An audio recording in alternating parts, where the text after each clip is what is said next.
following video interview is controversial in nature and does not necessarily reflect the views of the producers nor mainstream academia. The viewer is encouraged to refamiliarize themselves with the standard historical and scientific text before making presumptive conclusions. If I say the word flying saucer or UFO, do you automatically think of somebody who's maybe nuts? You've seen one of these babies flying at high speed with no sonic boom, you know that that whole technology is out the window. Flying saucers are real, man-made machines.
Welcome to the 33rd Parallel, a video series about science, technology, and the politics that control it. What would you say to a person who told you that the history and physics we all studied in school were filled with lies and deliberate omissions? And what if a large part of these lies had to do with man-made flying saucers? Some have experienced bemused condescension at such a suggestion, even anger. After all, even if it were true, how would you prove such allegations? Where would you look? Well, our guest today has done a fair bit of looking on his own, an entire lifetime's worth, and has unearthed some startling evidence. William R. Lyne is the author of 3 books, Pentagon Aliens, formerly Space Aliens from the Pentagon, now in its 3rd printing, Occult Ether Physics, and The Free Energy Surprise. Mr. Lyne was born in Big Spring, Texas, and raised in the boom towns of the great West Texas wildcatters. He had the opportunity of being educated about fuel and its impact on industry firsthand. From there, he pursued an interest in aviation in Army Air Force, where he earned a position in Air Force Intelligence. He has acquired a BS degree with a double major in Art and Industrial Technology from Sam Houston State University in Huntsville, Texas in 1969. He also has the distinction of living in New Mexico for the past 25 years, during a time and place where knowledge of saucer technology necessarily meant knowing individuals who worked on top-secret projects at Los Alamos and Alamogordo, where individuals such as Wernher von Braun and his Nazi collaborators were well known to the community at large, where, much like those individuals who had the misfortune of living in or near Mena, Arkansas, never got the chance to tell the rest of the world what was really going on. Well, today Mr. Lyne will do just that. Mr. Lyne, welcome to the 33rd Parallel. Very glad to be here. Thank you. To begin with, I'd like to find out what the reaction has been to your 2 books. Has it been favorable? Have you gotten a lot of feedback? I get quite a lot of feedback from the more skillful researchers, people who are really digging for information. I don't get a lot of feedback from people who are convinced that aliens are abducting people and that our planet's being controlled by them. Or like hate mail people who and I get a dead silence from the organized ufology community, which, in my opinion, is nothing more than a creation of the CIA. What I've found is that the official ufologists, who are actually agents of the CIA, they will not cite any source or reference which they do not control. So they will cite each other constantly. It's very incestuous, but they won't cite an outside person that they don't control, like me. So, right. So their best way of approaching that is just ignoring it and hoping it'll go away. Yeah. There's another interesting aspect of it as far as disinformation. I don't know if a lot of people are aware of how disinformation works, but there is a lot of methods that are used as far as publication. For instance, in magazines like Aviation Week and Space Technology, which are used, it seems, to diffuse the type of material that you're coming on and talking about. For instance, there was an article in the May 1995 Aviation Week and Space Technologies. It was under the title of air spike technology, using what they called directed energy to suppress sonic booms, to move faster through the air. And they speculated in the article about saucer-shaped aircraft. Do you feel that they would, go to the trouble of putting articles like that in the papers to diffuse? That sort of stuff is what I call it's a standard. All this stuff is, once you've studied it long enough, you realize it's a certain technique. I call it half-truth and the truth of a half. It's like it's either an overstatement or understatement, but in this particular case, they show a technology that, if it were true, it would be highly classified. Why are they putting it in this magazine for everyone to read? That's true. And if you examine the article and look and see what they're saying actually in the article, it is very carefully designed to keep everybody's mind thinking about typical standard aerodynamics and the dynamics of sound and pressure, which apparently flying saucers do not obey.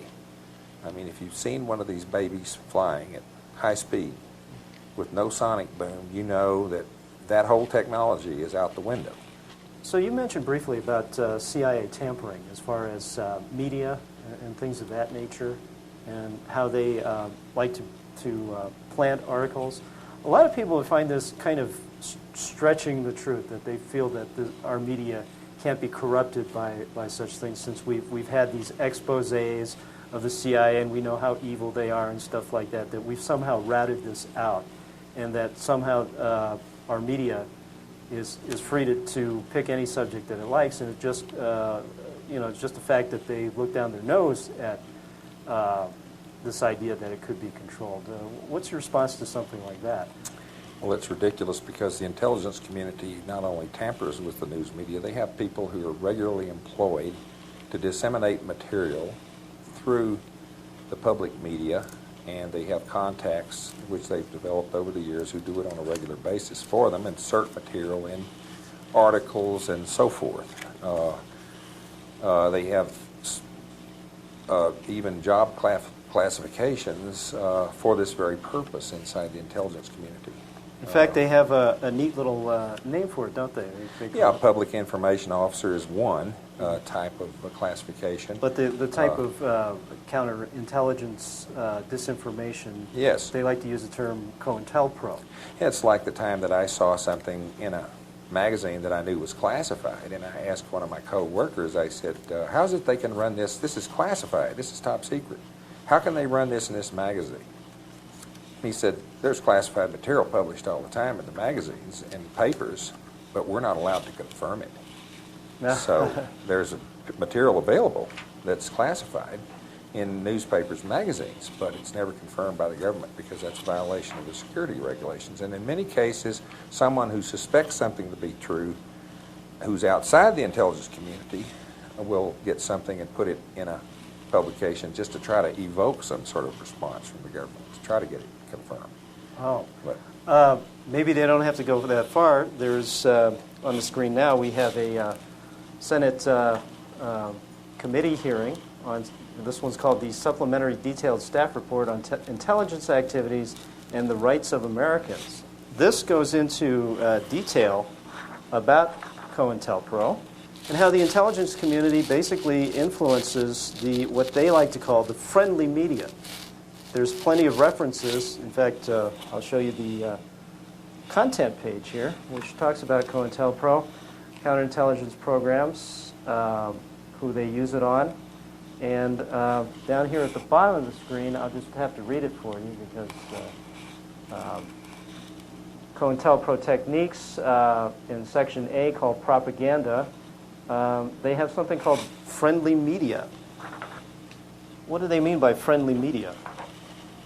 Well, that means people who have been on the take. I mean, it's a standard procedure in the publishing business that if you want an article to be run, you just go and hand it to them and put your bribe money right under it. Sure. You see, I mean, my sister worked as a newspaper reporter for years, and there were women, for example, in the community whose husbands were lawyers and gave them a regular budget to make sure that their names appeared in the paper so many times and so often. So motivated, bottom line, basically about money. Yeah. It's very simple to motivate people like that. In fact, in this Senate hearing, we have something called friendly media. Much of the Bureau's propaganda efforts involving giving information or articles to friendly media sources who could be relied upon not to reveal the Bureau's interests. That's interesting. So that establishes the fact that there really is media that is willing to go along with this. And we're not talking about some two-bit newspaper out in here in New Mexico or somewhere. We're talking about maybe mainstream media. There was a recent incident that occurred in relation to so-called Chinese intelligence flap that's going on through Los Alamos and the other national labs at the present time. And a list turned up in some files that listed various people as pro or anti-lab. And this raised some interesting questions, you know. Pro and anti-lab. Oh, yeah, for media releases, you see. Sure. They had a whole list of people that were either known as pro or anti, you know, as far as where they could be relied on, you know. Right. And so this raised some interesting questions, and they just buried that real fast. Yeah, that would be a whole other can of worms that might actually educate people about how their government works. And in fact, if people want to know how our government works and who was on this select committee to study governmental operations with respect to intelligence activities, we have somebody named Walter Mondale, another individual whose name is Gary Hart. And if we think that counterintelligence is just something that's on the left, we have Barry Goldwater, if you like the right. So basically it's controlled on both sides. You didn't hear a peep out of any of these characters about these Senate hearings or COINTELPRO. The fact of the matter is that the CIA is heavily involved in this country, as well as the FBI, in disrupting the rights of Americans, wiretapping, influencing the media, planting stories, and anything of this nature. Anybody who's interested in this volume of information can contact Joyce Riley, who talks quite a bit about Gulf War illness and is quite an advocate of exposing government corruption. So now that we've established that the government enjoys manipulating our media, let's talk a little bit about how it might try and cover some technology that they don't want to get into the public arena. Possibly this is a reason why flying saucers aren't talked about in terms of man-made technology. And you feel that there's a resounding silence in the community as far as reviewing your book or reviewing your book fairly in respect to this. Could you give us more details about that kind of reaction again? Well, first of all, I want to say one thing about those who might be skeptical as to whether or not the government has manipulated them or not. I'll give you an example. You can ask yourself this question of whether or not your mind, your own mind, could be a barometer of government mind control, or rather thought control. If I say the word flying saucer or UFO, do you automatically think of somebody who's maybe nuts or an attention seeker or somebody who's, you know, got psychiatric problems or, you know, New Age, whatever. Just the mention of those words, the fact that it triggers that response in your mind, you automatically think that anyone who says that is off the wall and flaky, shows how much your mind has been influenced. Because Sure. flying saucers are real, man-made machines, and there's no proof that they're not man-made, but there's plenty of proof that they exist, and it goes back quite a few years. And this kind of technology that you have the article there on, now that's the kind of article that you find in a magazine about something where they want to make you think, well, we're working on the problem of this advanced flight system like these. That sort of implies that they're recognizing that UFOs exist. So they're doing a kind of a backpedaling somewhat to try and shore up things in the scientific community that, we're working on the problem, right. and maybe we'll get there someday. Yeah, if you don't like the flaky stuff that we've been publishing, maybe you'll like something that we put in Aviation Week of Space Technology. The article is called Air Spike Could Ease Hypersonic Flight Problems. And in this article, it's very interesting because if you do take a look at Mr. Lyne's book and then you read this article, it's funny how it's almost like everybody's saying the same thing. This article was published May 15th, 1995, which was released concurrently with the second edition of Mr. Lyne's book. I'm sure that was just a coincidence. The first thing that they talk about is the flight characteristics. Estimates indicate that an air spike-equipped vehicle traveling at Mach 25 orbital velocity with respect to the exterior of the oblique shock wave would actually be subjected to Mach 3 conditions within the pocket formed behind the wave. How is that possible if gravity is not affected? Well, that would be, 17,500 miles an hour, of course. And they're basically, you see, this kind of article, they're not going to use this technology.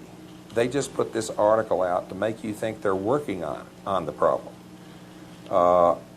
They're trying to make you think that there's some standard way to make using ordinary shock wave mechanics and electrodynamics and gas dynamics and other scientific disciplines, that they can make a ship go as fast as flying saucers have been reported to go. Well, it's interesting that they don't even explain why you feel Mach 3 conditions behind the shock wave when you're traveling Mach 25. I mean, that's pretty amazing in itself. The article should be on just that. Well, what they're saying is that this air spike gadget, which is out in front of this little ship, which is shaped kind of like a little pill, the little spike sticks out, and then there's a little sting on the end. When the sting's not in operation, they say you've got a conical shock wave, and when the sting is in operation, operating at something like 35 megawatts power, and it's a plasma arc torch on the end of the sting, that it creates a parabolic wave which reduces the pressure behind it and reduces the heat transfer problems that are associated with that kind of high velocity. But it's just a theory. It's been, they tested it in a wind tunnel, but they're not going to use it. The second page of this, which shows the diagram, discusses for speeds above Mach 1, the vehicle would rely on a magneto-hydrodynamic fan engine. The lens-shaped craft would have an interior rectifying antenna to absorb pulsed, focused microwave power on the outside of the vehicle to ionize air forced to the rim of the craft by the air spike. The rectennas, which they like to call it, also would pulse electric power through the ionized air, and in conjunction with two superconducting magnets ringing the craft, accelerate the air aft past the vehicle. According to Mirabo, which is the scientist involved in this wonderful device, this drive system also tends to eliminate sonic booms. Gee, just like what, I wonder? By eliminating pressure discontinuities, so the vehicle is silent but very bright in hypersonic operation. So we have a lens-shaped, glowing object that is silent in flight that he's speculating that someday we might have. Yes, and what's interesting is the technology's wrong for that kind of propulsion, and they're making it look like that this is just on the horizon. Only 40-something years after the one I saw that didn't make a sonic boom, did not have an air spike gadget on it, and went between 9,000, possibly 25,000 miles per hour in 3 seconds. Now, it did two 90-degree turns at above 200 miles per hour, absolutely square turns, and went to the point of infinity, which was the point at which I could no longer see the craft. So the speed of that craft would be determined by how far away I could see it.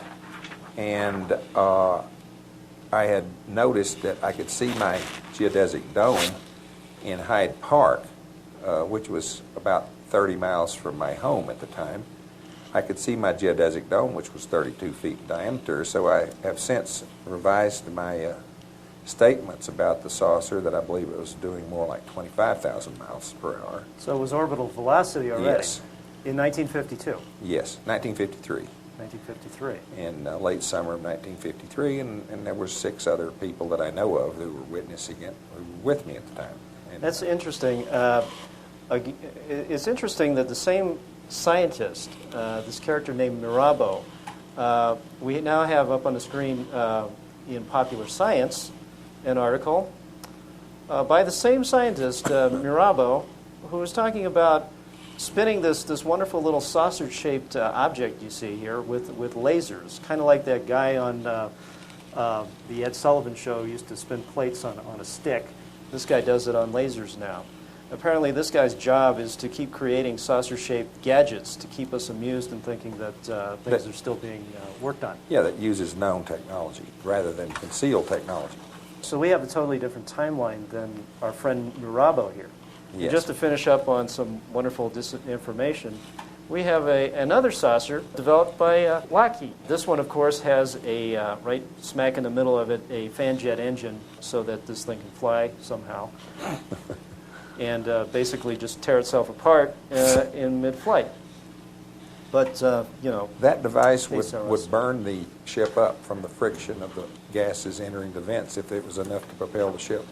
The only magazine even anywhere near them, Nexus magazine, which is more... Which is out of the country. It's yeah, Australian. Yeah. So it's not... And they've done a short review about, you know, a couple of column inches on the book. Was it favorable? It was... Usually they get everything wrong. They misquote me, and there have been a few writers who have written books. And they will say things that I didn't, you know, say that I said things that I didn't say, get me confused with other people, So and totally distort what I said. But do you feel that that is deliberate? Sure, certainly it is.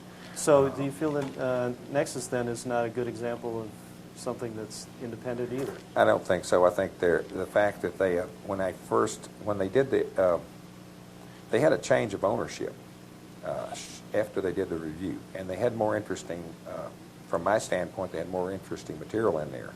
Now they have more off-the-wall type of articles and so forth, what I consider off-the-wall. I've noticed that they've been running these long string of bloodline of Jesus and things of that nature, and Windwalker series. Chupacabra.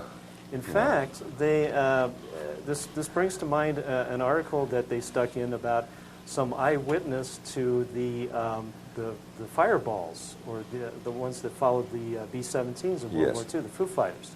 Yes. And this guy went out of his way to say that they were definitely extraterrestrial.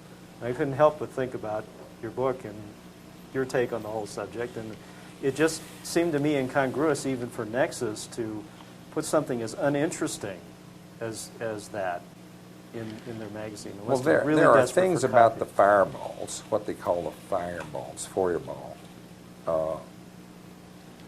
which Kugelblitz is the German word they use to fire lightning, basically it would mean, which indicate they were manned aircraft. And yet you get a whole misinformational network that insists that there's some sort of little bitty balls like this. Well, the thing about a ball that's peculiar is when you see a ball shape, you can't tell how far away it is from you or how large it is. Sure. If you're inside that ball, it looks much larger than it is. If you're on the outside of the ball, it tends to look smaller. That's something I discovered when I built the geodesic dome. And from the outside, it looked a lot smaller, but when you were inside, it was huge. So spheres have a problem with reference to scale. Yeah, they tend to in shrink. the open environment. But it would only take, with the kind of technology that's used in flying saucer propulsion, it would only take a 4-foot ball to get a small person and the power system and everything inside. And the thing about the fireballs that makes them, that tells you that they're man-made and that they're not robot ships that are energy projected from the ground, is the fact that they followed the bombers and did all kinds of little maneuvers that would be far away from any ground base that could be doing the controlling. So they basically had to have a man on board to do that, probably a boy, probably in the Hitler Jugend, trained just for this purpose. And all their main purpose was to disrupt the communications and to, it was like a red herring, the distraction, because they were bombing the heck out of Germany at the time they got these things into And the fact sky. that the electromagnetic radiation that they would create would disrupt circuits, wouldn't they, if Yes. they got close by? Yeah, they don't need any special technology. I've got article upon article written about how this technology worked to disrupt the communications, and I've got news for them. It takes no special technology. The flying saucer's propulsion system will disrupt communications Absolutely. if it comes close to them. Even in the extraterrestrial literature that they like to give us, cars still burn out, cars stall out and start up later when the thing passes by, things of that nature. My father was helped for between 15 minutes and a half hour by one of these ships outside Levelland, Texas, in 1957, and he said nothing about it to me, and it wasn't until I turned on the morning news that I realized that his car lights were all burned out. He had to have them replaced, and that's when I realized that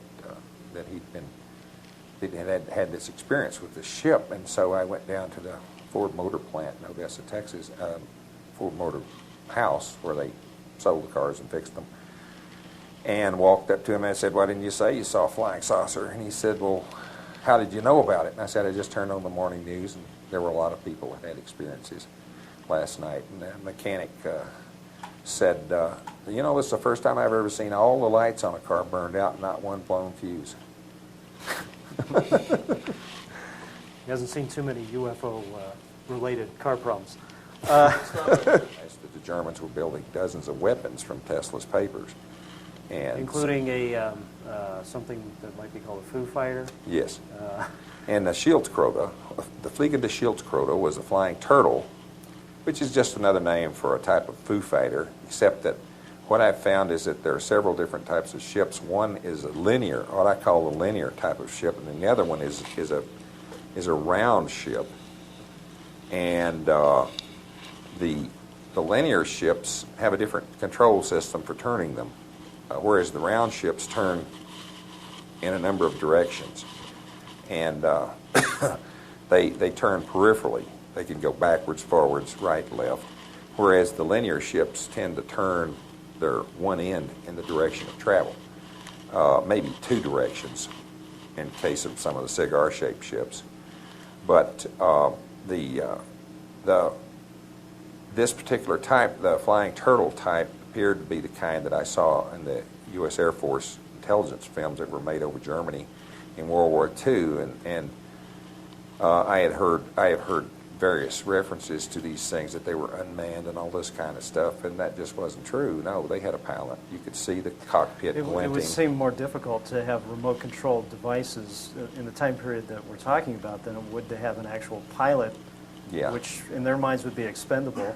Well, the film that I saw had some humor. You could laugh if you saw it, because the ship... You're describing a gun camera Yes. footage that you had seen? Yes, well, it was actually, the camera operator was behind the gunners. Ordinarily, they mount a camera on guns that takes photos as they shoot, but in this case, the camera operator was behind the gunners, and it was in the side bay with I presume, a 50 caliber machine gun that slid back and forth on this rack that they had it on. And as the plane flew along, the Foo Fighter, or flying turtle, was flying in a spiral pathway around the plane like this, very fast. And for comparison for speed, in the picture you see a Messerschmitt 263E, which is a rocket plane, a disposable rocket plane, flying around over here trying to get a shot with its 20 millimeter cannon. And at one point you see the pilot jettison the plane and bails out, and the plane goes down. They were disposable planes made out of plywood. So both of these, the rocket fighter that you're talking about, and the turtle fighter, I'm just calling them Foo Fighters, were buzzing around this bomber. Yeah, presumably the Foo Fighter was to distract the gunner while the Messerschmitt guy comes in and shoots him with a cannon. That was the strategy. They didn't have any weapons on the Foo Fighters. Didn't appear like there was any weapons on board. I see. So they were either going to try one or the other. And the Foo Fighter being probably there to, if it could get close enough, disrupt the ignition system. Or if the rocket fighter could get a shot in. The gunner couldn't get a shot, even though he had some tracers in his rounds. You could see him. He'd swing the gun over here, and the Foo Fighter would come around like this, and as soon as it come into view, he'd start trying to get a shot, but he couldn't give enough lead. He couldn't move the gun fast enough. By that time, he's out of sight. So then he starts pulling his gun over here and waiting for it. And so that as soon as he sees it pop into view, he can pull the trigger and get a lead on it. But he still couldn't. I didn't see any hits. But it was. You can compare the speed of this Foo Fighter and know that it was flying in a spiral path several times faster than the Messerschmitt, which had a speed of over 500 miles an hour. And there was an awareness from the pilot that it was being shot at and it was trying to avoid. Yes. Now, people would listen to this and they're going, my God, I thought Foo Fighters were just some fleeting thing that somebody saw, a couple of times while they're flying their B-17, and now you're talking about, actual air-to-air combat with these gadgets. Obviously, in the mix, fighting a war, then if the question would arise, I guess, that if they had these miracle weapons, let's call it that for now, why didn't they just throw everything they had at the B-17 and just wipe out the entire fleet? They could obviously outmaneuver. They could obviously, do all kinds of things to just basically turn off a B-17 and mid-flight. Why didn't they win the war? I think they had there were a number of things involved. First of all, there's a lot of misunderstanding about what was going on in World War II anyway. For one thing, the Germans didn't really let loose and bomb England. They could have sent bombers over there and decimated the place. They didn't do that. They believed that they would eventually get the English as allies. The purpose even while they were at yes, World War with this country. All they intended to do was carry on a terror bombing in England to terrorize them, to force them to fall into line with them and back them against Russia. They actually believed to the very end that eventually England would see the light and join with them to fight Russia. Do you think there was anything, in your opinion, behind the scenes of the conventional politics of Hitler was this lone nut who initiated World War II, and we are entitled to only blame him? Are you of the opinion there's something more to that? Well, there's a big industrial plan. I mean, the thing that I came up with in the book that's very controversial, I'm sure, and I'd heard about it for years, and I'd heard about something called Morgenthau's pastoral policy, and I had heard that it was a forgery. It was supposedly a plan to exterminate the Germans under the Treaty of Versailles. Now, I thought it was curious that there was a second Morgenthau's pastoral policy in World War II, which was authored by Hans Morgenthau's son, or Hans Morgenthau Jr. had authored that plan in World War II, and that was a plan of denazification after the war was over. Whereas the first Morgenthau's pastoral plan, as I found out later, actually turned out to be factual. And the way I found out about this was there was a student at the university who was a PhD candidate in history, and he had access to LBJ's papers. And we were attending a cocktail party before a gala for the arts that was given by Governor Connolly in about 1968, I believe it was. And this guy had introduced himself to me as a PhD candidate in history who was specializing on the Treaty of Versailles. So I said, you might be able to answer a question for me. I've heard about a document that I've heard was a hoax. And he said, what document is that? And I said, Morgenthau's pastoral policy. And he smiled and he said, would you come? You got a few minutes? And I said, yes, I guess so. He says, come with me. So he smartly walks out of the building we're in and goes into the main building, takes me up to, I think, maybe the 4th floor or something like that. Walks in, he opens a vault, and he says, are your hands clean? He says, dust off your hands, make sure your hands clean. And he goes in and he brings out this document. He says, hold out your hands, and he handed it to me, and it was the document. It was stamped by the Versailles Committee.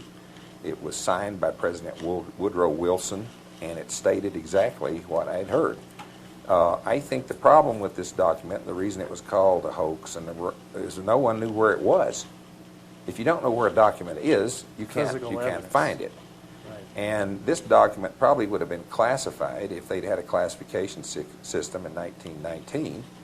However, it did state that the purpose, one of the proposals, the proposal made to the Versailles Committee and introduced by President Woodrow Wilson and Colonel House, which was authored by Hans Morgenthau Sr., it was called Morgenthau's pastoral policy because it stated that the Germans should be exterminated under the Treaty of Versailles because they're an inherently warlike race, and that Germany should be reduced to a pasture land. And that was pretty drastic. Imagine what somebody would think if they found out about that. Imagine what kind of results that could have. That's controversial in itself, the story you just told. However, there's something even bigger as far as a stalemate that you talk about at the end of World War II. Now, in the books I read, we won World War II. You have a differing opinion about that, and it has something to do with submarines and missiles. That stalemate was brought to my attention in the same set of documents that this Treaty of Versailles came out of, which was LBJ's papers. These papers are in the LBJ School of Public Service and the Sid W. Richardson Research Center, which were created by Lyndon Johnson. And at the time that I found out about these, they were being stored in the main building until these buildings that were eventually built at the University of Texas were completed. And these PhD candidates had access to these papers, and these papers were presidential papers, so they weren't classified, although they definitely would be if the intelligence community had had anything to do with it. However, there were these papers, and these graduate students had access to them. And this graduate student saw the whole scenario that described the end of World War II, and it involved the Germans sending 24 special U-boats carrying rockets with nuclear warheads, neutron bomb warheads, and they surrounded the country and basically blackmailed the country into signing or agreeing to a certain end of the war, which is different from what we're told. It wasn't unconditional. Yes. Settlements. It was a negotiated settlement, and the Germans, by the time they got these subs in position and the rockets ready to fire, the Russians were already overrunning Germany. So it was so late in the war, and at that point, if they'd used the missiles on the United States, they could have bombed us and done a lot of damage, but they wouldn't have been able to even go back to Germany, because by that time the Russians would have it. They would have everything. A lot of people are under the opinion that Hitler's nuclear program was neglected, that Hitler himself had no respect for it, that he called it Jewish physics, that he was not interested in nuclear weapons. And the other thing I think a lot of people need to understand is when we talk about nuclear weapons, we're not, a lot of people have the vision of the H-bomb in their mind, the mushroom clouds and things like that. That isn't necessarily what they were shooting for. They were shooting for a quick, dirty type of radioactive weapon. You mentioned the term red mercury. Well, that was a clean bomb. The red mercury bomb, the neutron bomb, is a clean bomb, you see. And in late 1944, Goebbels called Werner Heisenberg, and he said, how close are you to getting a bomb that we can use on New York City? And how big will it have to be? And he said, it would take a bomb about the size of a baseball to do damage to New York City. He was confident enough at that time to make Yes. that claim? Yes, and he said, you can tell the Fuhrer that we'll have a basketball for him at Christmas. And so there you've got a neutron bomb. And the thing that corroborated this for me was in approximately 1961, when I was working for Union Oil Company of California. I worked with an engineer from Roswell named Dave Dunn. And during the war, Dave was the commandant of the POW camp in Roswell, and where the prisoners of Rommel's Afrika Korps were brought. And the prisoners had postcards with them, which showed New York City being nuked. It was a nuclear weapon. You could tell the cloud was a nuclear cloud, and the photograph was a composite of two photographs, and they were halftones made by Hitler's, or rather Rommel's, field lithographers while they were in North Africa as a morale builder. And what they'd done is they'd taken a picture of their neutron bomb tests, which they did on the Libyan desert, which is why they were down there in the first place. They took a photograph of the neutron bomb explosion and a photograph of New York City, and they superimposed, they put these things together in a montage to show New York City being hit by this nuclear weapon.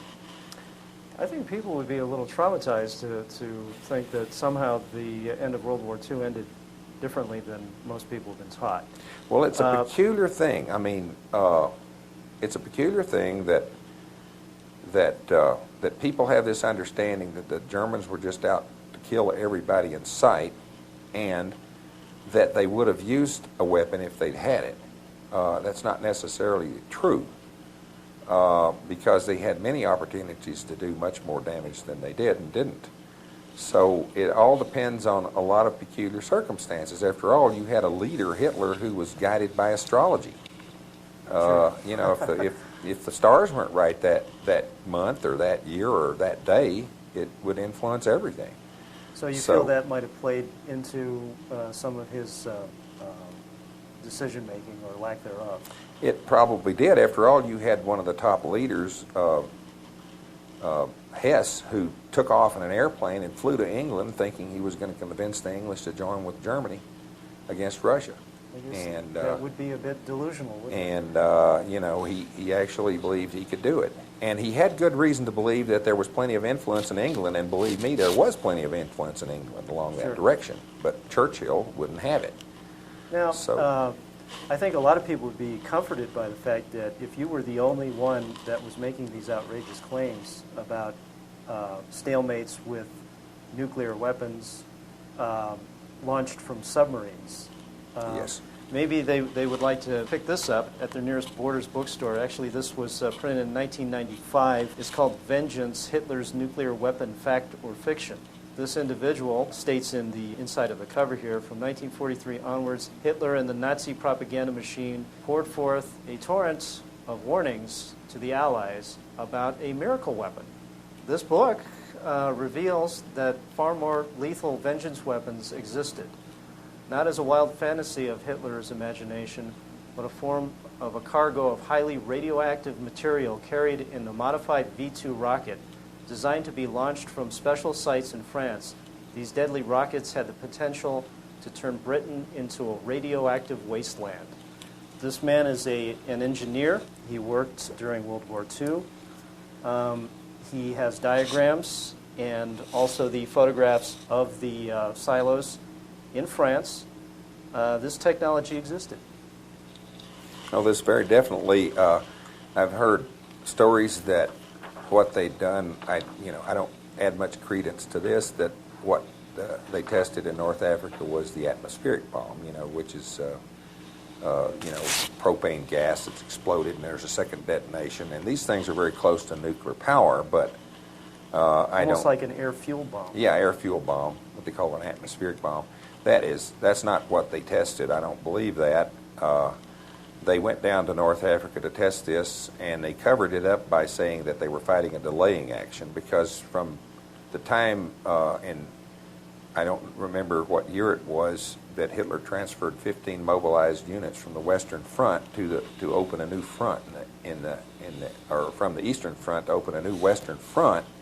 The generals knew from that time on that it was just a matter of time before the war was lost, and everything was a delaying action from that time on. And that's at that point is when they sent Rommel to North Africa, which is ridiculous because that's just definitely out in left field. Why would he go down to North Africa to test the neutron bomb? To test weapons they couldn't test anywhere else. Yeah, what were they there to do? Capture some land? Sure. Some nice desert land? And the whole thing is, there's already documentation to back this up that the Germans were making several attempts to bomb New York City. That was a big fixation, I think.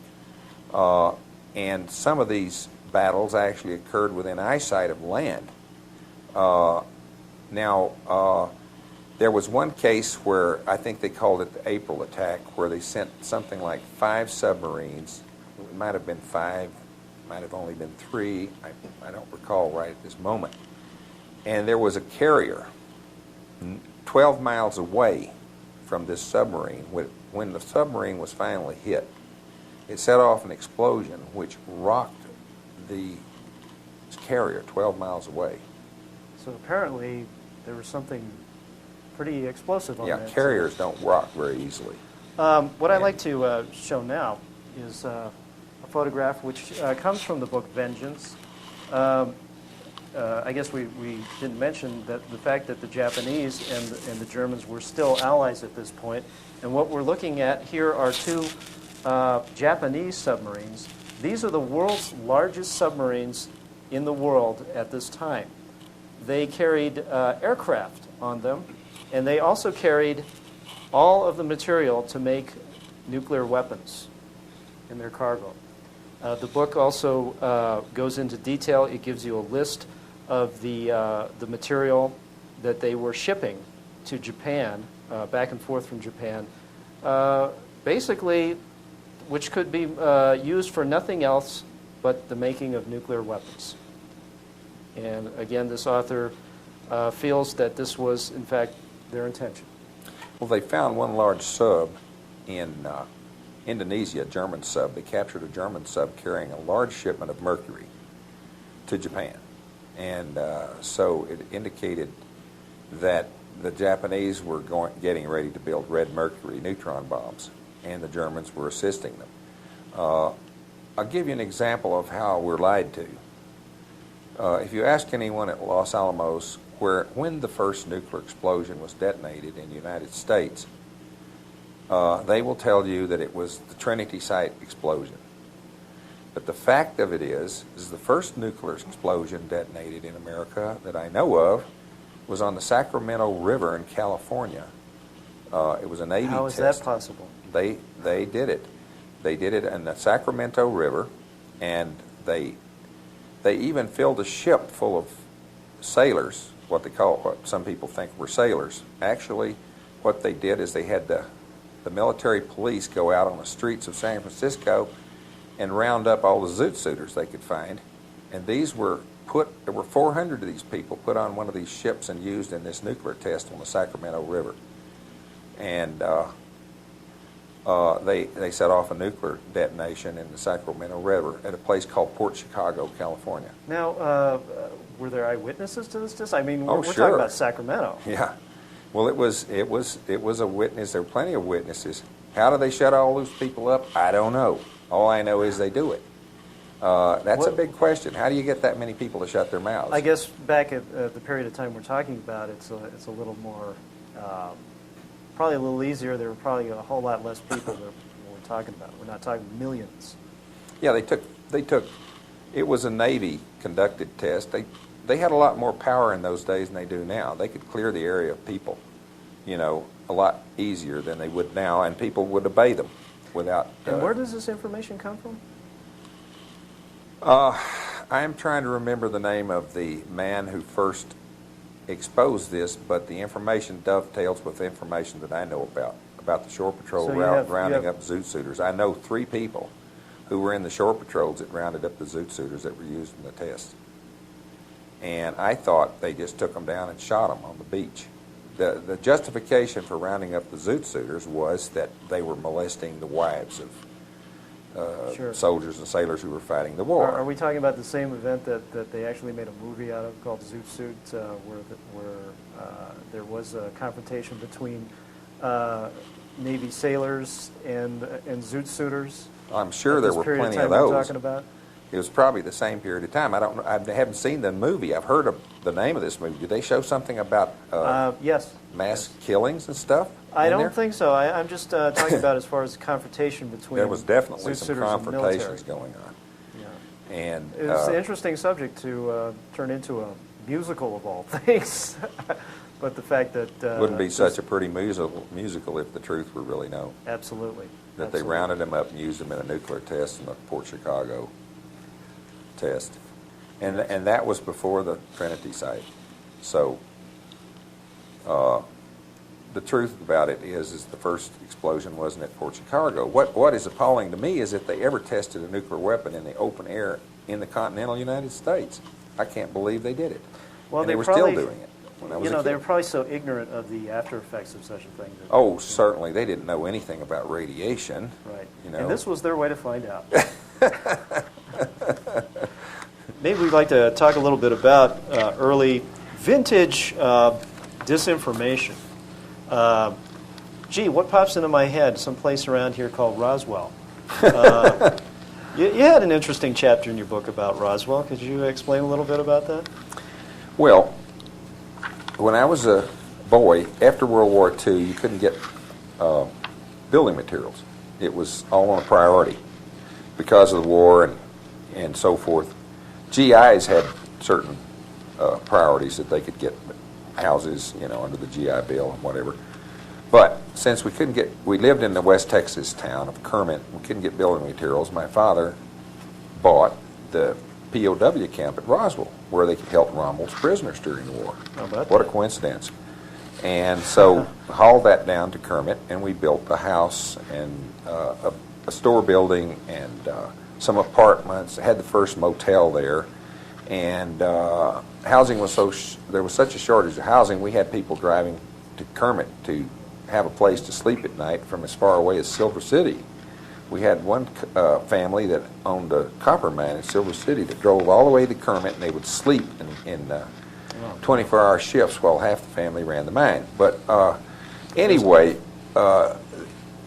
we had connections in Roswell. We had friends there, and we had made trips up there. My father played golf, and I'd gone up there as a caddy when I was just a child, carrying this huge golf bag in these horrible hot weather. I mean, it was grueling. But I saw flying discs at a distance, and I had talked to oil field pumpers who, at that time, that area was just remote. It was hardly anybody living there. It was just a lonely, open expanse down there. And so, the flying saucers were being seen after the war because they brought all these Germans and these ships down there to Alamogordo. Roswell wasn't really a flying saucer base. It was an atomic bomb wing, and at one time had the Enola Gay there before they moved it. Here we have on the screen here an early article talking about scores of saucers over the northwestern New Mexico oil town of 5,000 population. Yeah, everyone was seeing these things. Now, so they had to create a scam to convince everybody that these things weren't government ships, even though everybody at first said, well, these are some of those Germans over there at Alamogordo or Fort Bliss or White Sands. That's where these things are coming from. So they created this thing, the intelligence personnel, and I don't believe the ones at Roswell even cooked it up. I believe the ones at Alamogordo did it. They had intelligence, they had guys from the Gestapo over there who had done this same thing in Germany during the war. So they took rhesus monkeys that they were using on the rocket sled to test for acceleration. They had G-suits on these little monkeys, and they had to shave these little monkeys. There were leaks. Their security wasn't as good as they thought, But they also showed newsreels at the movies that showed the rocket sleds with the monkeys on them in 1946. And you feel that a lot of this stuff is rare now as far as these kind of monkeys for a reason? Well, they used the rhesus monkeys in their early research, and then they switched to chimpanzees because the rhesus monkeys were probably harder to control. But they were short-tailed East Indian monkeys. And however, my brother-in-law's aunt was the nurse at Roswell, who was present when they brought these monkeys in from this hoax. That's not too much different than the one I saw that I had a photograph of. Yeah, we'll talk about that in a minute. And that's interesting. That's very similar. It's amateurish. You can see rivets and stuff on there. Absolutely. Anyway, finish your story about the rhesus monkey, and we can continue. Anyway, my brother-in-law's aunt was in the Bataan Death March, so she was in the Bataan Peninsula during World War II. She had eaten rhesus monkeys because that's what they had to eat in that part. They had to eat the rhesus monkeys and green chili. They had their own version of green chili, which she was used to since she was growing up in New Mexico. And after the war, after she was liberated from the camp, she came back to New Mexico and worked as an Army nurse at Roswell Army Airfield. And she grew up in Mescalero. You see, Mescalero was where Goddard's laboratory was. His test range was at Eden Valley. So my brother-in-law's aunt and her sister, Leona, wouldn't have missed a German count, 21 years old, who was in town for 2 years.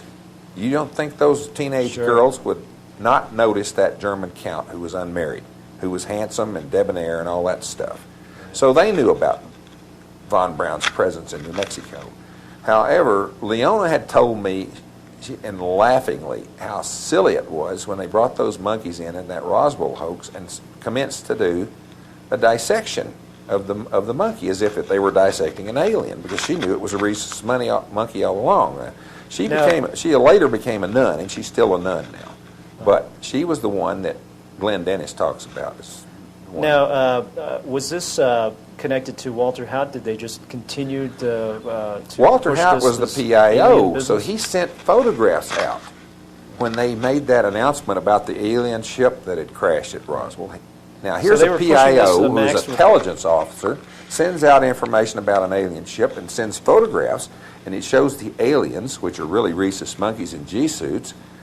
He sends them out to the area newspapers and a picture of a little flying saucer, which they'd fabricated because intelligence procedures wouldn't permit them to show a picture of a real saucer because that would be a violation of security. So they created a phony little funny book-looking little bubble on the top, and they put an auto antenna on the top.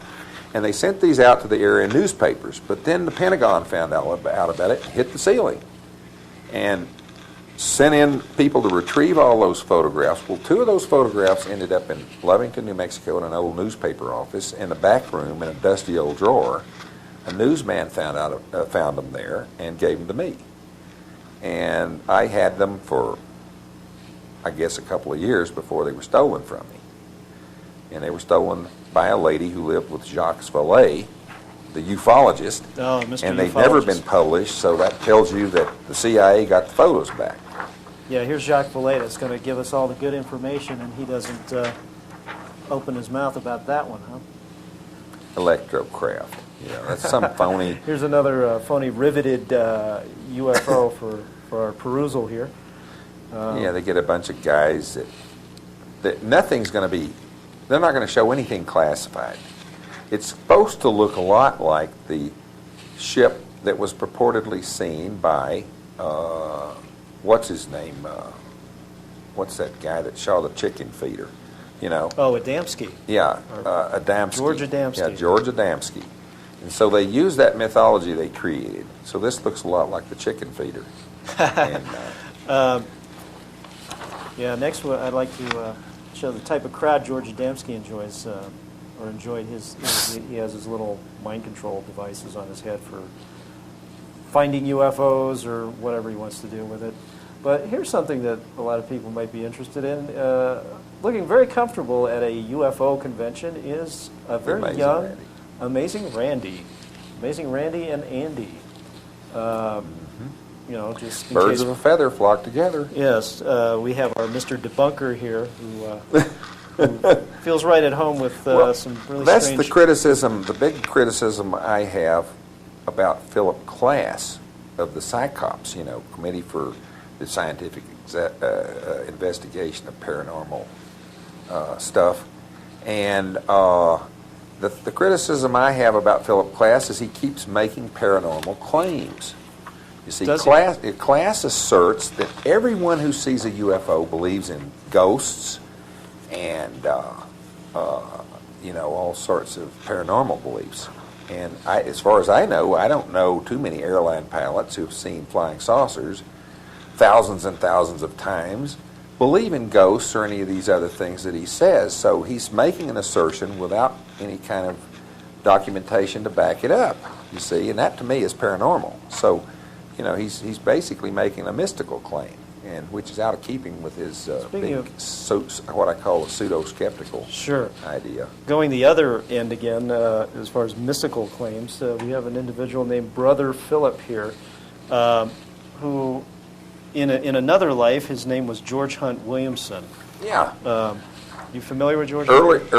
This is early. What's the date on this? You know, it's hard to say. I think this is around 1971. Okay. See, during World War II, the German intelligence community had a whispering campaign that they were meeting with alien Venusians in Peru. And so this is just a continuation of the intelligence stuff that the Nazis started.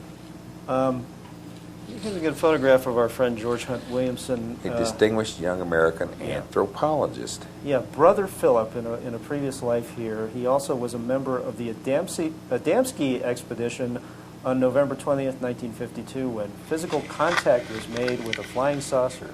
And one of the occupants, it was Dr. Williamson who made the plaster cast of the footprints of this man from outer space.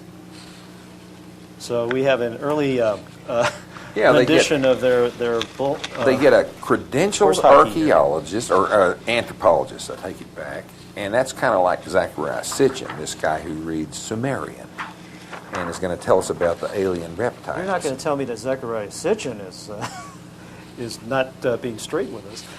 I know a lot of people who are duped by that stuff. Oh yeah, and I can't believe it's very popular. Here's another. You might call it an alternate biography of George Hunt Williamson. Claimed a doctorate in anthropology and was one-time follower of Guy Ballard's I Am movement, an organization with an unsavory reputation for overlap with the pro-Nazi silver shirts. Isn't that interesting? An American subversive body broken up by the U.S. government after America entered World War II. Yeah. And now he's called Brother Philip. Let's see. Williamson organized the mysterious Brotherhood of the Seven Rays, which he presided over as Brother Philip in a remote retreat high in the Andes Mountains of South America. He was certainly an initiate, and he was given to ciphers and intrigue. This is from a book called The Secret Ciphers of the UFOnauts. But I thought that little short biography deserves some mention. Yeah, the I Am movement and the silver shirts. Yeah, and Walter Pelly and the whole thing. You know, I mean, that doesn't surprise me because the first time I heard this story about the little alien reptile who lived under the pyramid at Giza, it came from a Navy intelligence worker, You think that they'd CIA. You think that they'd have better things to do with their time? Yeah, well, this guy claimed that, and all he was doing is repeating the stuff. He had the documents with him, which on contract for Wright-Patterson, he was rewriting for American distribution. And these documents, what they were, was the Ostara documents that were the basis for the Thule-Gesellschaft in Germany. They were originally created by Father Joseph Lanz, who later became Georg Lanz von Liebenfels and founded the new religion called Order of the New Dawn, also known as Ostara, which later became Ashtar, or Ostara. When this guy, Hundley, rewrote it for the CIA, then it became known as the Ostara religion. The Cheneys led that group, and it still exists. This Mrs. Cheney is still alive, but her husband apparently has already passed away. But now we know it as the same thing that we see on the what is it called, the Stargate SG-1 series. It's based on that same thing. Now that's true, and you have the lizard character who all reveals himself. they do is they take an ancient religion that's based on some folk mythology about animals, and all of a sudden that snake becomes this alien serpent who lives under the Great Pyramid at Giza. And it never ends. So all that stuff is in that Stargate stuff. Now, it's now known as the Ashtar Command, too. That's another I name think for I've it. seen that in our local New Age bookstores in the used section. But it's a Nazi religion, and it's the basis for the Thule-Gesellschaft. Here's something that we might want to take a look at as far as Brother Philip. This is an interesting mention of international bankers in the United Nations, which I thought was quite ironic in some respects. The United Nations must collapse because that which you read from the Nostradamus forces is true. The warlords, the international bankers, will use the United Nations to form their super government. This will not be. There are no Christ forces in the United Nations.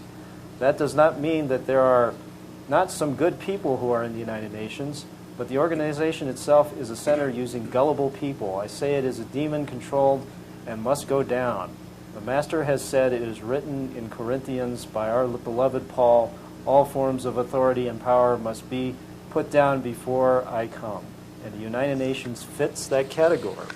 Now, you'd think that these characters who, pretty much are United Nations cheerleaders would have a little nicer things to say about the United Nations. Well, the strange thing about it is the way I can think about it is I believe that the United Nations is actually a pre-planned continuation of the Third Reich. And you feel there's a connection? Yeah, definitely. And I believe that, see, if you looked at the Nazi ideas, they were divided. There was one group that wanted it. They were kind of like the Trotskyites and the Stalinists, The Stalinists wanted to rule from Mother Russia, and the Trotskyites wanted an international communism, truly international communism. Well, the Nazis, some of them wanted a nation-state from Germany, while the others wanted an international Nazi state. And the idea was national concentrationism, and that appears to be what they're doing. Look at what they're doing in Kosovo. They're purifying that area, driving out all the Serbs, so they have a purely, a racially pure group there. And meanwhile, the Serbs will be over here, and everybody's getting... So the ethnic cleansing is being accomplished by it's basically somebody. Just separate everybody so they can create frictions when they want to control everything. And it doesn't hurt to have one of the hugest, the biggest mines in the world, the fourth largest, right there in Kosovo, which is ironic. It is, I'm sorry, the name escapes me right now, but yeah, they have minerals there. That's in the open literature. You can read I feel like the real value of that area is ancient. That is a pathway, a land bridge, a pathway between Asia and Europe. And if the Chinese ever want to conquer Europe, they'll come right through there, the land army. You can't conquer people with aircraft. You have to have a land army. Right, you have to hold the ground. And if they've got those Albanians who have always been pro-communist, they've always been pro-Chinese, They've never really been in with the Russians, even during all the communist years of the Soviet regime. They've always been tighter with the Chinese, and it looks like they're creating a pathway for the Chinese army to conquer Europe. That's just one theory, but that's a possibility. Well, a lot of people neglect to look at the strategy of these global events, and I think it's prudent to do so sometimes. One last comment I'd like to make about our friend Brother Philip here, up in the corner here. We have an interesting little symbol. Maybe you'd like to comment on how that... That's one of the disguised forms of the all-seeing eye of God that you see on the dollar bill. The pyramid with the eye. Yeah. And the triangle with the dot, and that was the symbol. The triangle with the dot in the middle was the symbol used on the P2 project. And of course, von Braun was a Prussian member of the Masonic lodges in Prussia, and that goes back to the Prussian Illuminati, and that was the symbol used in that project, that P2 project. Yeah, it's interesting. Again, we see coincidences everywhere, and of course, if you see in the lower corner here, we have the Ankh, the Ankh. Egyptian Ankh built Sure. into there, Yeah. and I'm sure that was just coincidental, as most things are. well, you see, I believe that the people that designed this stuff are these old Nazis from the Ahnenerbe who studied all this ancient history and stuff, and that's who the CIA hired. At the end of I say hired, they formed the whole CIA around them. They were the nucleus of the American CIA and the National Security Agency. As a matter of fact, the name Reichssicherheitshauptamt means National Security Agency Division 6. How about that? And the Division 6 of the Gestapo was the highest level area that dealt with this flying saucer technology. So they traded in their jackboots and put on suits, and everything's all better now. Now we've got, all this stuff to keep us mesmerized. The whole idea was based on a mass psychology program that was dreamed up by the Rockefellers and their psychologists. And when they chose Hitler to lead the German people, the idea was to stretch the credulity with paranormal stuff so that the public would accept the big lie. And of course, this stuff is credulity stretching. Absolutely. And it makes you really weak in the head. So when the government says something, you don't have any idea what they're talking about. Sure. I noticed one more thing peeking out in the corner here is another one of their fun little symbols. Just thought I'd throw that Circle in. with a dot. Yeah, that is. I've seen that in Masonic text as well. So It's really a sun symbol, sure. and that was big with the Nazis. And of course, you've got the rest of that stuff is just a bunch of mystical stuff thrown Sure. into. Again, another interesting aspect of this thing was if we go back to Lonnie Zamora's sighting, the design that he drew that he saw on the side Was of the similar ship to that. was very similar to this. Well, I show a number of these little things in the book, that 4 or 5 of them.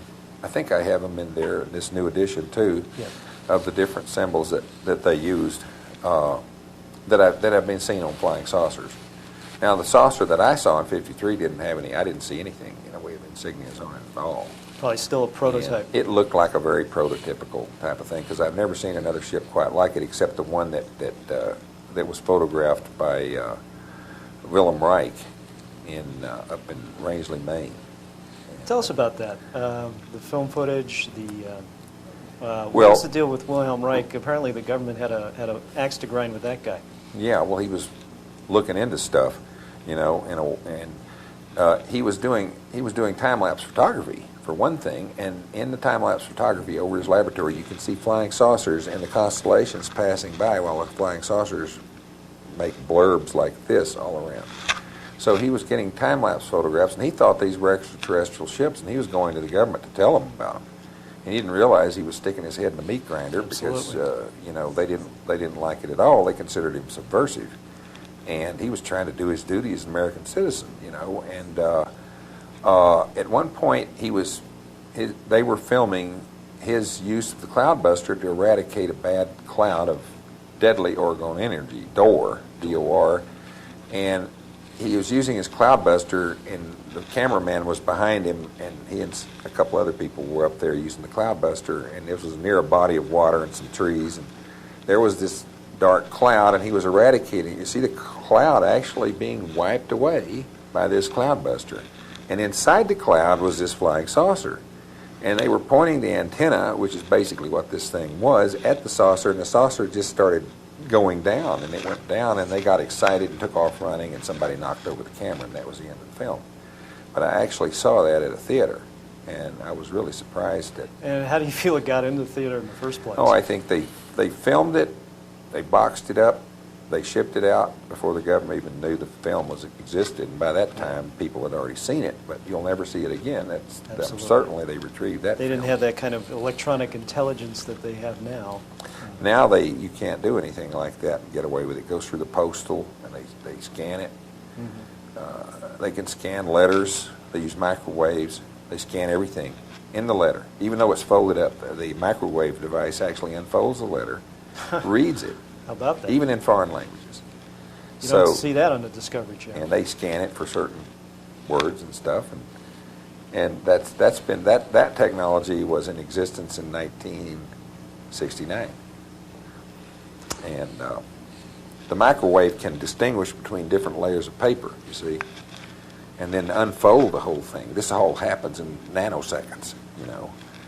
And meanwhile, in 1957, the U.S. Air Force had a scanner that could scan Pravda, translate it, and print it out in English in 2 hours, 1957. And it becomes the L.A. Times. Yeah. Yeah. And how could they do that in 1957 when That's the pretty public impressive, didn't have that technology until about 5 years ago, you know? That's right. Of So course, it goes back to what we were saying about... technology theft and concealment. Right. Getting back to World War II briefly, just to finish up, of course, if we are to take into account a stalemate between the Nazis and the Americans at this point, what are we to believe about our old nemesis, Adolf Hitler? You make some claims about him. Well, people have taken me to task on it, but I honestly don't believe anybody could look that much like Hitler as the man I saw in San Antonio in 1967. Explain that a little. And, well, I was selling paintings with my friend on the San Antonio River. I was sitting in the amphitheater. The Arneson River Theater was just across the San Antonio River, and I looked down the walk, and there came a man and a woman. The man was wearing a suit that was a kind of a raw umber color, and or rather, yeah, it was raw. It was a yellowish mustard color, which was one of Hitler's favorite colors, by the way. And I could see that surgery, I could see marks on his face that surgery had been done here, but it didn't affect it. He still looked like who he was. And he was limping, and his pants were too short. That was another thing. He had a habit of wearing his pants too short. And the woman with him had dancer's legs, and she had red hair, and she was a little taller than him.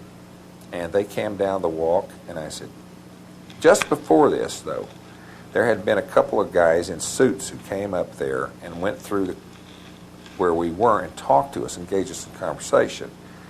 And they were both electrical engineers from Kassel, Germany. Huh. And That's I thought, this is interesting. So then these German engineers went on by and then looked down there, and I nudged my friend and I said, look who's coming down the walk. And he said, oh my God. I didn't even have to say. He knew who it was. And I said, look who's coming down the walk, you know. And I said, I didn't want to attract too much attention. I had on sunglasses, and I said, he's going to pick up that painting right there. And I knew he was going to pick up that painting, and he did pick it up. And then all of a sudden, these German, quote, engineers got his attention, and then he looked up, and he went, and he put the painting down, and they hustled off. And then what year was this? What year? 1967, when Hemisphere opened. Oh, interesting. And then a couple of more, quote, engineers, electrical engineers from Kassel, Germany again, came by and debriefed us and went on with the entourage. Must have been some kind of tour bus let off there. Yeah, Hitler was visiting his relatives in Fredericksburg. He had relatives there. He had an uncle there. He had other relatives, yeah. That's And interesting. as his old uncle told my uncle, he said, "Ach, und dat Adolf always was a troublemaker." Yeah, that's the understatement of the century. Now, you want to explain to us your contention about how Hitler might have escaped? You know, because everybody's bringing up these ideas about bone sample, you know, his teeth, his skull, you know, We he had shot the himself. intelligence photos that the Russians furnished us right in our library when I was in Air Force Intelligence. And they had a picture of the guy they were saying was Hitler, and he was shot in the head, and he had attached earlobes. He looked just like Hitler, but he had attached earlobes. And I said, "That's not Hitler." And these guys said, you know, that worked with us, said, "Why not?" I said, "Look at his earlobes. He's got attached earlobes." Yeah. It's And then- well known that Hitler had over 100 body doubles for Yeah, all different purposes. Yeah, he had 5 main alphas, and they would often be in the parades, and they're not even sure that some of them didn't give some of the speeches that he supposedly gave. That You know? would be interesting. And that way he could be in more places at the same time, too. You Sure, know? that would be a media Everybody could say they stunt. met the Fuhrer and touched him and stuff, you know. The thing about it is, here was 4 or 5 bodies that looked like Hitler found around the bunker. When you know, why is that when Hitler, if you got yeah, 5 of these what do you characters? need so many lookalikes dead, you know? Now, the body that they claimed was Hitler that was burned, okay, that was Goebbels and his wife. They never found Goebbels' body. They never found his wife's body. They found all his children's body in the bunker, all dead. Now, here's an But interesting... why didn't they find Goebbels or his wife's bodies? Because they were the ones that were burned, and you can take one look at that corpse and know it's Goebbels. You got that Egyptian beak nose, you know, and you know, and it's not Hitler, you know. And I'd like to get to Hitler's escape. This is an interesting contention about Hannah Reich. Explain that to us about how this was, because, see, the reason I'm interested in this is that if you look at the conventional literature about the fall of Berlin, it will tell you that there were hundreds of airlifts being, you know, going in and out of there, even while the place was burning down. Are we to believe that Hitler was so insane he wouldn't, you know, hey, let's take a ride in a plane, let's get out of here? if that was but Hitler's went a body little- they you went a found, the little Russians further. could produce the DNA evidence to prove it, because they Sure. took those bodies to Russia. Yeah. And And you went a little further with your with how you felt he escaped. They had a pad built on top of the bunker, and it had direct access from Hitler's room on the very bottom.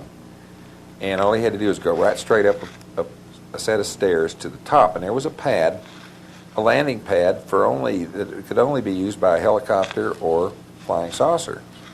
And they had one of the top test pilots, Hannah Reich, along with Hans Ulrich Rudel. Now, Rudel was considered to be the successor to Hitler.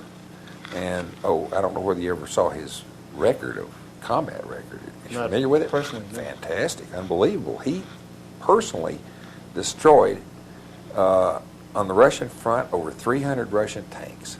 Holy smokes. He had a missing arm, and he managed to fly this way. I mean, he just couldn't be stopped. Hitler tried to get him to come back to Berlin, and he refused. Right to his face, he refused, and then Hitler gave in and said, "Go ahead, you know, a real warrior, you know." So he went back and fought to the very end. But here's Rudel in Berlin, visiting with Hitler along with Hannah Reich. There was 2 of the top pilots. I mean, this guy Rudel was phenomenal. Absolutely. This again He was shot down 38 times. That's And impressive.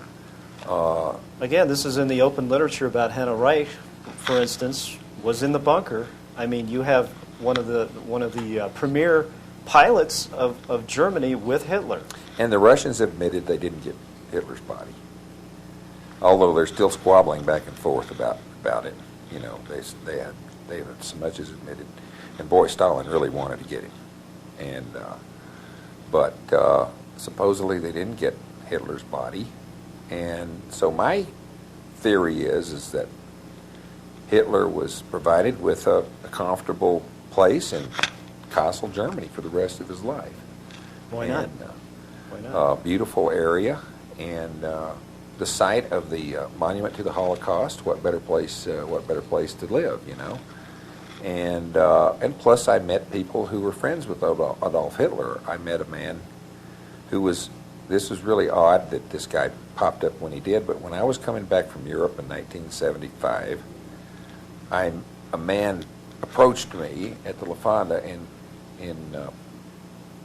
Santa Fe and told me that he was a good friend. I don't know why. Why did he do this? You know, it was the CIA. The CIA at that time was trying to hire me. So this guy shows up and he said, I've been a lifelong friend of Adolf Hitler, and I've lived in Bavaria since 1938, and I'm on my way back there. And he was American, and but he was among Hitler's personal friends. And so I thought, well, this is really odd, you know. How is it that this guy approaches me and how do you feel tells me that? Huh? How do you have it was an part of the explanation? CIA thing. So you feel that it was a CIA thing, you know. It's like when I went to Italy, okay. Kind of to drop you a line, just It's to like mess when with I went to the port of Naples, okay, had my baggage. I got off of this Yugoslavian freighter, and I got ready to go through customs. And the Italian customs man said, "You're a very famous man, Mr. Lyne. You can go right on through." Wow. And How about that? so then when I got to Rome, at the railway station in Rome, after I got off the train, this old mafioso guy approaches me and said, "I love America. I would very much like to come back to America if the government ever permits me. But I'm here to tell you that you are protected. If you ever need help, my room is there in that building. Just ask for me." And I don't remember his name, but he looked like somebody like old Lucky Luciano or somebody, you know.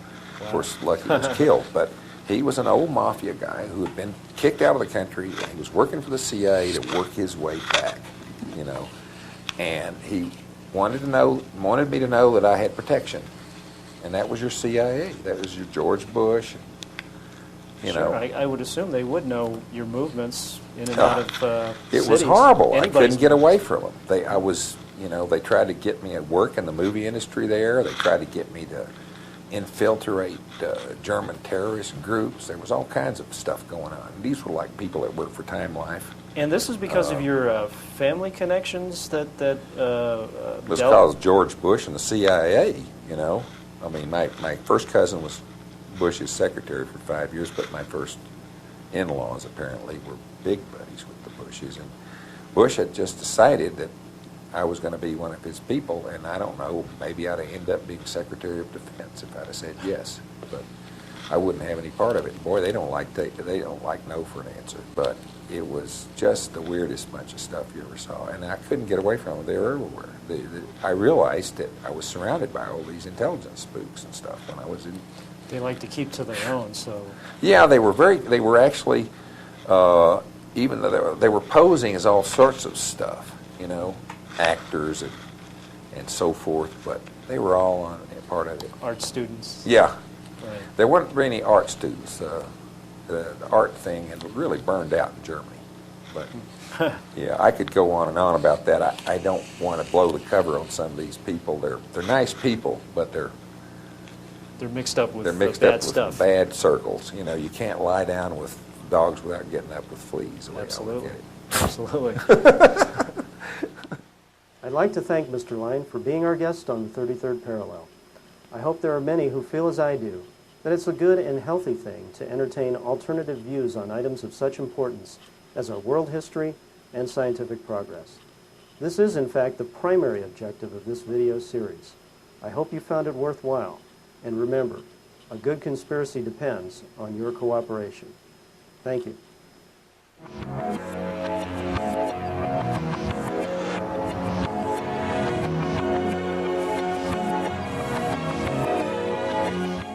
A companion guide to the 33rd Parallel video series will soon be available.